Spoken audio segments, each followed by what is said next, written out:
Good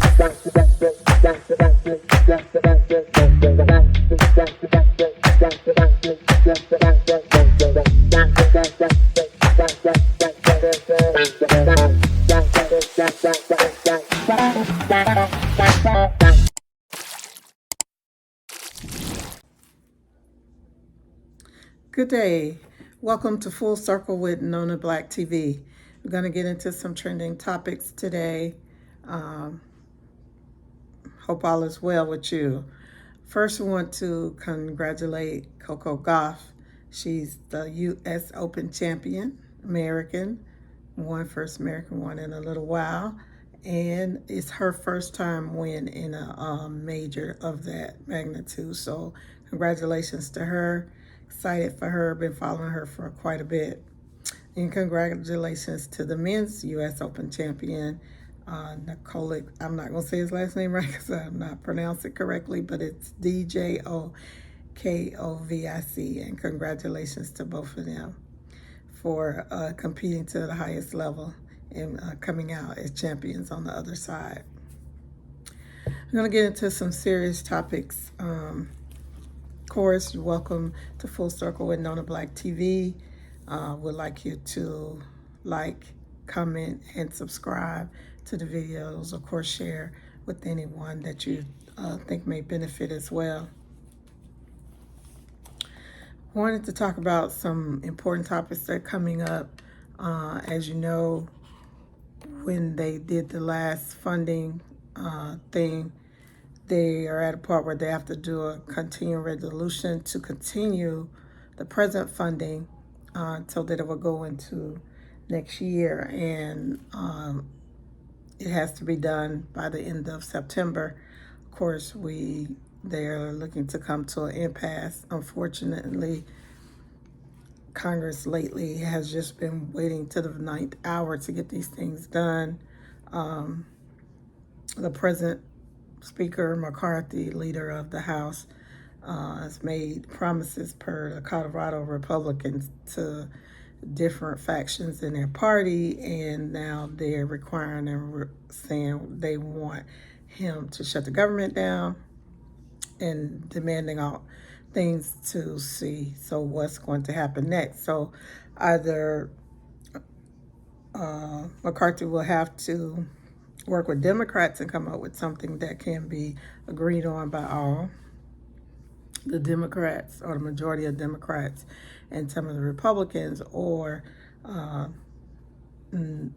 there's no limit to what his part of the party is asking for. But these are real world things that impact us in our everyday lives, because if the government shuts down, it affects, of course, there are branches of the government that they were saying are emergency that have to keep being funded or keep running, but it impacts postal workers, it impacts a lot of staff that is civilian contracted. So there's a lot of stuff that will be shut down or not funded if they go into a government shutdown. President Biden was able to negotiate enough for that to not happen, along with McCarthy last time. Will it happen this time? And it's not really a good season leading up until the holiday season. So we have to keep posted for what's going to happen with that. Our Supreme Court, as you probably have heard, there's been numerous things reported about different scandals. I think Justice Thomas had to put out a report, and he finally put out some of the stuff that had been found out by news reporters, that he'd been taking funds that he had not reported, trips, and they don't want to go under a new ethics rule. So, of course, when I talk about our unjust justice system, it starts from the top, it looks like. And the systemicness of it is from the top. So they want to police themselves, but they're being influenced by wealthy donors giving things, and then their cases are coming up. And Senator Dick Durbin, who is a chairman of the Judiciary Committee, which has oversight, which should be the one recalling also for this. He's asking for Chief Justice John Roberts to request recusal of Justice Alito on some cases that are coming up before him that has been found out that he's had some kind of financial gain. So you're ruling on cases of which you've been influenced financially, allegedly, and you continue to want to rule on these cases. And of course, he threw a fit in saying that he's not going to recuse himself, Justice Alito, but you're ruling on cases. So tell me, how is that just? But then you want to say that affirmative action is not needed. It's just how the hypocrisy of what's going on is just startling. In my years on this earth, I'm sure some was going on, but not to the level of corruption that it is at this state and time in America. And then they wonder why people don't trust in the institutions. Next topic, of course, President Biden is traveled to go to the G20 summit. He's been over there. They've been meeting. Of course, Russia and China did not attend. But Biden is forging deeper relationships with Vietnam and, of course, India and others in the participated in the G20 summit. It makes a difference if we can get other nations on accord for things like climate change, for things like national security, where it impacts all of the nations, because role actors could be doing things over in other countries, and also that could impact over here, because as fragile as the world economics is right now, any major catastrophic thing can impact all and be a ripple effect to all the other nations and all the other economies. So these kind of alliances and stuff are needed, and also to be able to hold each other accountable. So that supposedly went well. Hope he'll be back to the United States soon. And then talking about that and the economic ripple effects, prayers go out for those who know the earthquake in Morocco. Was seeing the photos and the pictures about the devastation. Just praying for the people over there. I know the rescuers are trying to still find people, and they're estimating over 2,100 people have been killed. And of course, that toll may go up, and it's at least as many injured. And they were showing some of the aerial pictures. The devastation was widespread and devastating. So our heart goes out to them, and they were saying a lot of their economy is based on tourism. I've heard good things about being there too as well. So it was, of course, something you would like to go and travel to one day. So, and they were saying the earthquake was at a level of a 6.8. So hopefully,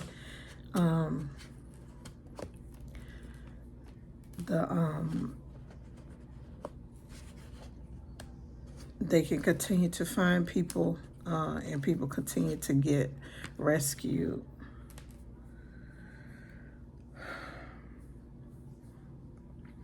And I did want to cover something that was very important to me. As you know, I've had many military family members who are in the military. The situation with Senator Tuberville, per what they say, I hear him holding up promotions, for high-ranking officials and lower officials, and it said it's starting to impact even the families, travel or children, or if they need to be moved to locations and schooling. The fact that he will be holding up this continue for all this time over supposed what he wants or not wants funded in an abortion procedures for the military. So Michael McCall, who's a House a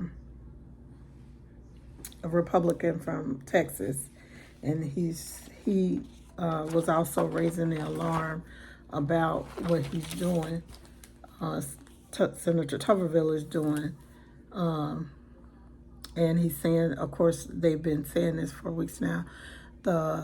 It's impacting the readiness of our military, of all the branches, and at least 3 of the branches in the U.S. military have been slamming him, at least slamming Tuberville last week. It's his responsibility.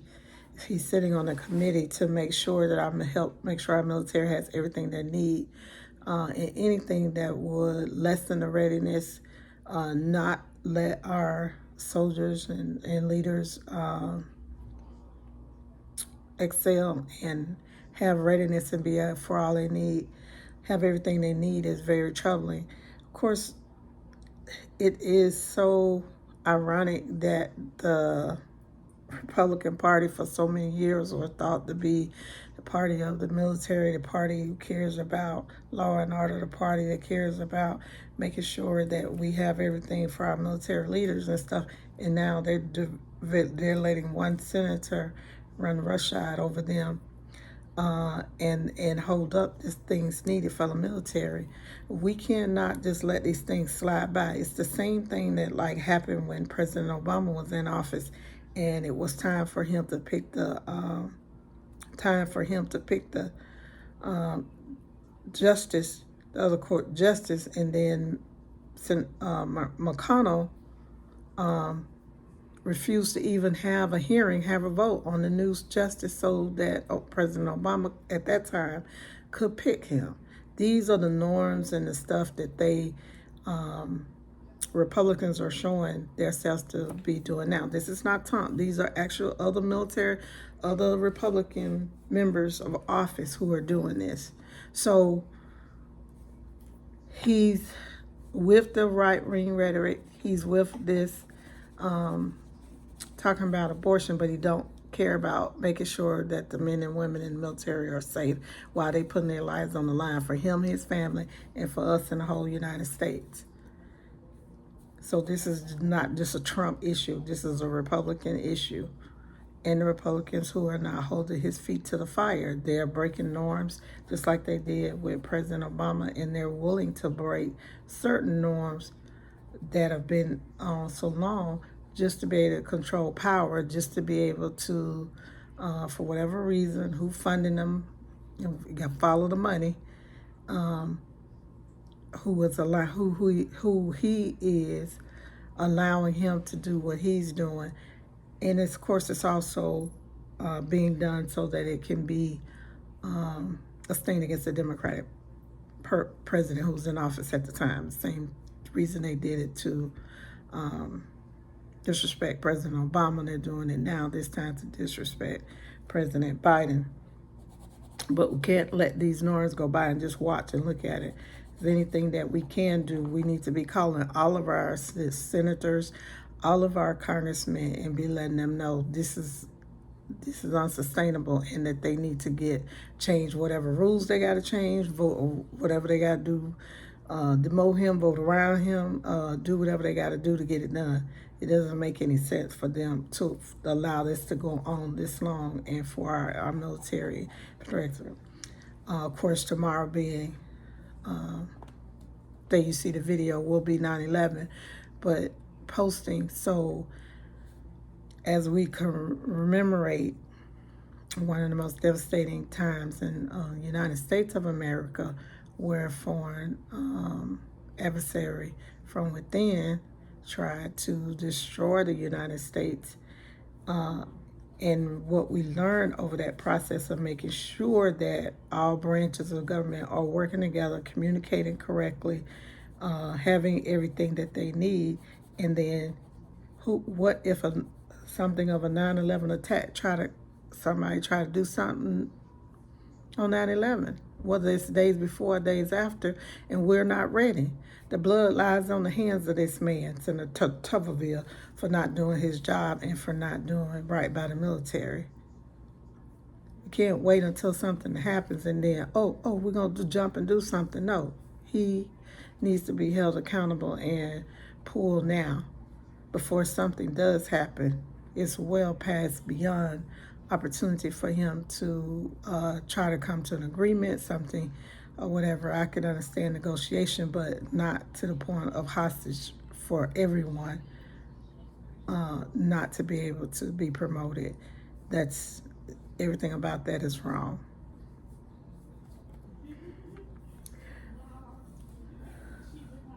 Just wanted to also note too that the Secretary of the Navy, Carlos del Toro, said that on CNN, he said, "I would have never imagined, but actually one of our own senators would actually be aiding and abetting communists and others out to harm us in autocratic regimes and have them get a leg up on our U.S. military." Yeah, that part, that's crazy. Are you shook yet? You should be, because these are things that are happening and they're not stopping. So it matters when you vote. It matters who you vote for up and down the ballot, every single person, because whatever committees they're over, whatever procedural things that they can affect, it matters. Lastly, I did want to just take time to remember those who died on 9/11, people who going about their regular everyday duties. I never forget where I was. I was at home at that particular time, and I remember watching the news. I was watching the news, and then they were saying that, New York, and they were saying like, it's been announced that there, was a plane that flew into the Twin Tower, one of the buildings, and at that time, while they were scrambling and trying to see what was really going on, and at the same time, the next thing you knew, while I'm actually watching it on the news, and then the other plane goes into the other building and flies, and so then it was no doubt that we were under attack. So in that time from then to now, we'll continue to lose people who were affected and who were affected that day. It said that 43 new names will be added to the World Trade Center Memorial Wall, and that was from the firefighters, paramedics, and civilian support staff who've died since for related being injuries or related illnesses that were caused, as you know, when the buildings came down and all the soot and everything that went out. And a lot of people inhaled, and just a tremendous amount of stress. So we do want to honor those who passed, and like they say, never forget. And the brave people on the flight that was going toward the Capitol, the brave people on the flight who decided to put their lives in harm's way and say, not on our watch, we're not going down without a fight. And the passengers, and they all came together once they knew what was happening, to try to overtake the cockpit and get the plane back. And of course, we know they lost their lives, and the plane went down into the field when it could have easily have went and flown into another building and killed tremendous more people. We know people were injured and killed at the Pentagon as well. And our hearts still continue to go out. Prayers go out for their families, for their loss, and for their bravery. We never forget. Not a day goes by that I don't, if those words don't come up, they just have a completely different meaning to me. When I say let's roll or let's go, just a sheer bravery of doing all you can. And we need to remember we require that of our leaders, of our elected officials, and we need to remind them of that every day. They need to do better. We deserve better, and they need to do better. Thank you for watching Full Circle at Nona Black TV. Continue to like, share, and subscribe. Of course, I've been working diligently on the part 2 of affordable housing. I was pushing to try to get it out for this week, but I'm going to push it one more week. And I'm only doing that because I want to make sure I try to give you concrete things that can work, concrete options for people to be able to use. And we're almost there, so we're doing my due diligence to try to complete that and get it all finished up for you, so it can probably, pretty sure will be your next episode here on Full Circle and Nona Black TV. Thank you for watching. As I always tell you, Genesis 38:19, may the Lord watch between me and thee while we're absent, one from another, until we meet again.